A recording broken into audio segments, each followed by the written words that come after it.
নারকেল দিয়ে যে এত অসাধারণ ডেলিশিয়াস মশলাদার স্ন্যাক্স তৈরি হয়, না খেলে বন্ধুরা বিশ্বাসই করবেন না। হাফ কাপ ছোলার ডাল 3 ঘন্টা ভিজিয়ে রেখে নিয়ে নিলাম, সঙ্গে একটা নারকেল কুড়িয়ে নিয়ে নিলাম। মিক্সির জারে ছোলার ডাল, নারকেল কুড়ানো আর কিছুটা আদা রসুন নিয়ে দানা দানা ভাবে বেটে নেব। তাতে দেব অল্প হিং, হাফ চামচ জিরে, কিছুটা কুচনো কারি পাতা, 6-7টে কুচনো কাঁচা লঙ্কা, একটা বড় সাইজের কুচনো পেঁয়াজ, 3 চামচ চালের গুঁড়ো, প্রয়োজন মতো নুন, অল্প হলুদ গুঁড়ো, 1 চামচ চাট মশলা আর অল্প কালো জিরে।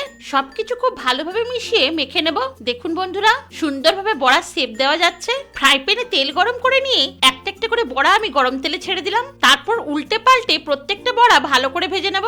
এই সময় গ্যাসের ফ্লেম মিডিয়ামে রাখতে হবে, যাতে বড়াগুলো ভিতরে সুসিদ্ধ হয় আর পুড়েও না যায়। এবার বড়াগুলো তেল থেকে তুলে নিলাম। এই লোভনীয় সুস্বাদু বড়াগুলো দুপুরে ভাতের সঙ্গে আর স্ন্যাক্স হিসেবে চায়ের সাথে রাখলে সান্ধ্য ভোজন একেবারে জমে যাবে। তাই একটিবার ট্রাই করার অনুরোধ রইল।